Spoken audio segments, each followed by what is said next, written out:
9ನೇ ಅಧ್ಯಾಯದ most important ಶ್ಲೋಕ. ಬೇರೆ ಯಾವ ಶ್ಲೋಕಗಳು ನೆನಪಿಲ್ಲ ಅಂದ್ರೂ ಇದೊಂದು ಶ್ಲೋಕ ನಿಮ್ಮ ನೆನಪಲ್ಲಿದ್ರೆ ಡಿಪ್ರೆಷನ್, ಆಂಗ್ಸೈಟಿ, ಭಯ, ಓವರ್ ಥಿಂಕಿಂಗ್ ಇದ್ಯಾವುದು ನಿಮ್ಮ ಹತ್ರ ಕೂಡ ಬರೋದಿಲ್ಲ. 22ನೇ ಶ್ಲೋಕದಲ್ಲಿ ಭಗವಂತ ನಮ್ಮೆಲ್ರಿಗೂ ಒಂದು ಪ್ರಾಮಿಸ್ ಅನ್ನ ಮಾಡ್ತಿದ್ದಾನೆ. ಅನನ್ಯಾಶ್ಚಿಂತಯಂತೋ ಮಾಂ ಯೇ ಜನಾ ಪರ್ಯುಪಾಸತೆ ತೇಷಾಂ ನಿತ್ಯಾಭಿಯುಕ್ತಾನಾಂ ಯೋಗಕ್ಷೇಮಂ ವಹಾಮ್ಯಹಂ. ಯಾರು ಅನನ್ಯ ಭಕ್ತಿಯಿಂದ ಬೇರೆ ಎಲ್ಲವನ್ನ ಪಕ್ಕಕ್ಕಿಟ್ಟು ಏಕಚಿತ್ತರಾಗಿ ನನ್ನನ್ನ ಉಪಾಸನೆ ಮಾಡ್ತಾರೋ, ನನ್ನ ಭಕ್ತಿಯನ್ನ ಮಾಡ್ತಾರೋ, ಅಂಥವರನ್ನ ಒಂದು ಕ್ಷಣ ಕೂಡ ಬಿಡದೆ ನಿತ್ಯ ಅವರ ಯೋಗಕ್ಷೇಮವನ್ನು ನಾನ್ ನೋಡ್ಕೊಳ್ತೀನಿ ಅಂತ ಭಗವಂತ ಹೇಳ್ತಾನೆ.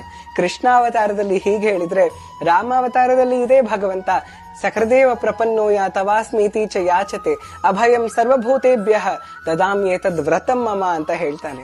ಯಾರು ನನ್ನಲ್ಲಿ ಶರಣಾಗಿ ತವಾಸ್ಮಿ ನಾನು ನಿನ್ನವನು ಅಂತ ಹೇಳ್ತಾರೋ ಅವರನ್ನ ಎಲ್ಲದರಿಂದ ನಾನು ಕಾಪಾಡ್ತೀನಿ. ಇದು ನಾನು ತಗೊಂಡಿರೋ ವ್ರತ ಅಂತ ಶ್ರೀರಾಮ ಹೇಳ್ತಾರೆ.